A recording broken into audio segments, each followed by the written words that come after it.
Hello all, welcome to Universal Group of Institutions, Bengaluru. Welcome to our current affairs session on Economic Survey 2025-2026. As you are already aware, yesterday the Union Finance Ministry has released the Economic Survey, and the Economic Survey happens to be a very crucial from the perspective of the civil service examination. In this particular session, we are going to look at key takeaways from the yesterday's Economic Survey.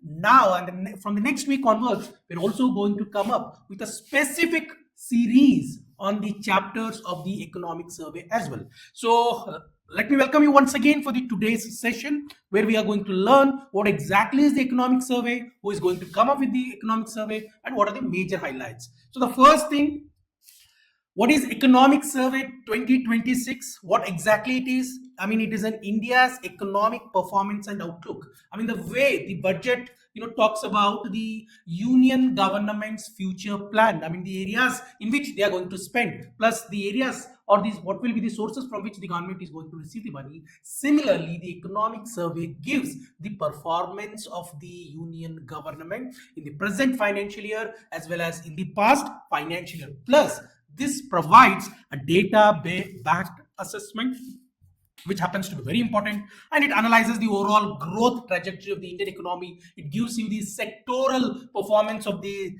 various sectors, be it agriculture, industry, or the services, and it also gives you the trends in important areas like the infrastructure development. How much amount of money is going towards the capital expenditure? What is the revenue? I mean, the grants that are being given to the states, how the assets are being built, external trade, that is the performance of export, imports. All such things will be highlighted in detail with the data back that is in the Economic Survey. Then comes the next important question, very important from the prelims perspective. Who prepares these economic affairs? Now, within the Ministry of Finance, there are 6 departments. Of these 6 departments, there is this one important department called as the Department of Economic Affairs. Within this Department of Economic Affairs, we have a office of there is the Economic Division. The Economic Division prepares the economic affairs under the leadership of chief economic advisors. So remember which department that happens to be the Department of Economic Affairs. Within that, there is a division called as the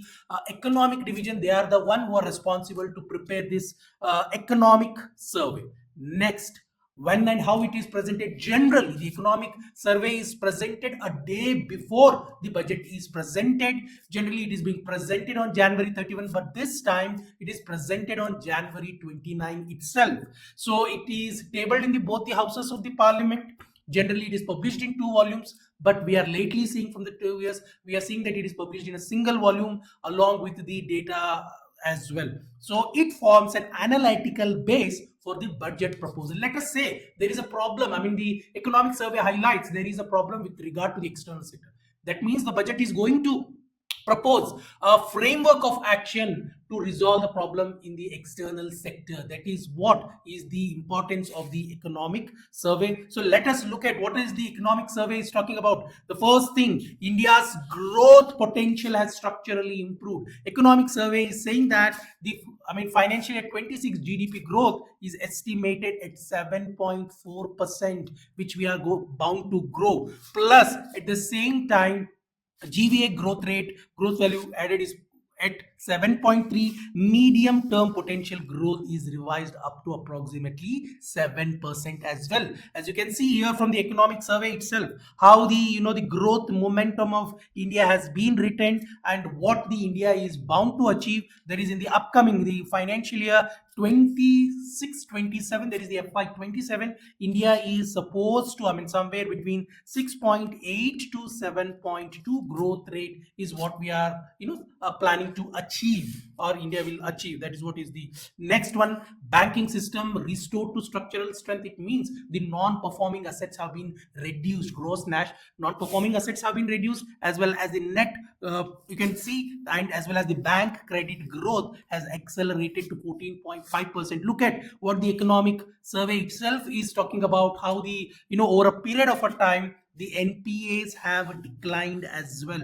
As you can see here in the 3rd chapter associated with the monetary, you can see here how the gross non-performing assets have come down to 2.2%, whereas the net non-performing assets have fallen to 0.5% of the total gross advances as well. So it clearly says the Indian financial structure has been strengthened, and banks play a very significant role in the development of a nation. Next one happens to be public expenditure has increased. I mean, it is serving as the growth backbone. Capital expenditure has increased 4.2 times since financial year 2018. In the last, I mean, in the present financial year, there is FY 25-26. The union government has, capital expenditure that is the 11.21 lakh crore, which is on a constant increase. As you can see here from the survey itself, plus the grants for the creation of the capital assets or effective capital expenditure stands at 15.48 lakh crore. You can see there is a consistent increase since the FY 15. So this is what it is highlighting. Plus public investment now anchors medium-term growth strategy, as well as in my previous video session on the budget, I've clearly stressed why the capital expenditure is important. Since the government is spending more amount of money towards the creation of a capital expenditure, what we see is that, I mean, it is measurable. The outcome is measurable. You can see how over a period of a time, the total project cost, the number of projects, as well as progress in the physical connectivity, operational high-speed corridors, which used to be 550 kilometer, right now that has increased to 5,364 kilometer. Then average commissioning of railway network per year, that is 2004 to 14, it used to be 1499 kilometer. Now that has doubled. Then with regard to the total national highway network, you see a 60% increase has happened in the last 10 years. That is what the economic survey, because it is all backed by the hard data. Okay, that is what is the economic survey does. So number of airports have increased from 74 to 164 as well. Next one, very important one, inflation contained through supply side stability, because generally what we see is that economic growth is coupled with the inflation, but India is able to mitigate, or it is able to limit that inflation between the 2 to 6% of the range, which is ideal for the growth as well. So this has been done by augmenting the capabilities on the supply side as well. So as you can see here very clearly how the inflation has fallen over a period of a time. And we know within the inflation there are two aspects, that is the headline inflation as well as the core inflation.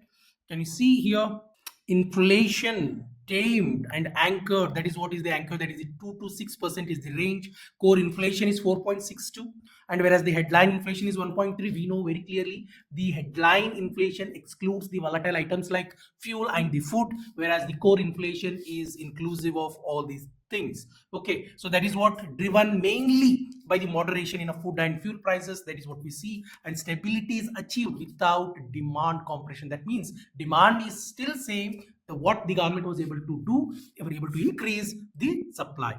Then monetary policy gains room to support the growth, because ideally what happens whenever the inflation breaches the 6%, the RBI has to increase the repo rate. If RBI increase the repo rate, the cost of borrowing is going to increase. If the cost of borrowing increases, that will have a negative impact on the investment. Ultimately, it will have a negative impact on the economic growth. But what India was able to do, India was able to achieve, a better economic growth with the inflation kept under the check. As a result of that, we can say economy is being described being in a Goldilocks phase, so that RBI was able to reduce the repo rate to boost the investment, ultimately to boost the economic growth as well.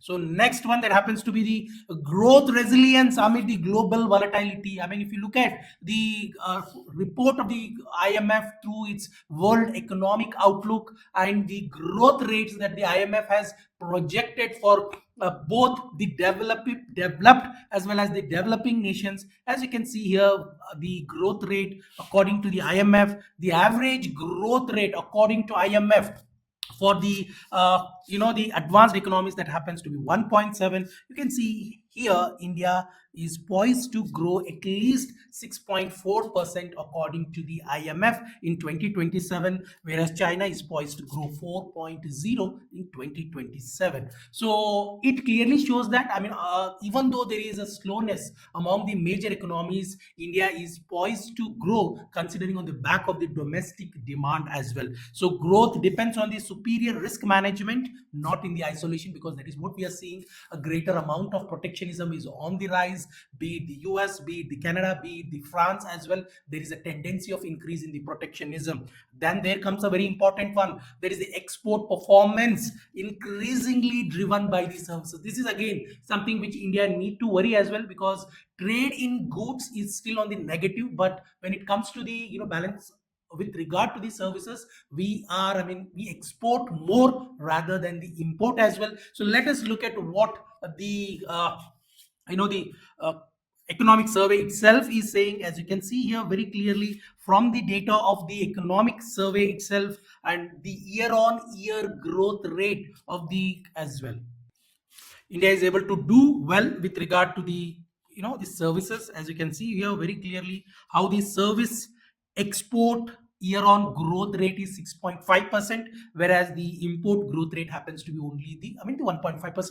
That clearly shows we are doing well with regard to the trade in services. And you can see the annual compounded growth rate in the last 5 years happens to be service exports 12.57, whereas the total exports have grown by 9.4%, whereas with regard to the the growth merchandise export, that is the goods, that have grown by the 6.9%. Yes, we are doing better, but there is lot of expectation, or lot needs to be done on with regard to the trade in goods and as well as the exports.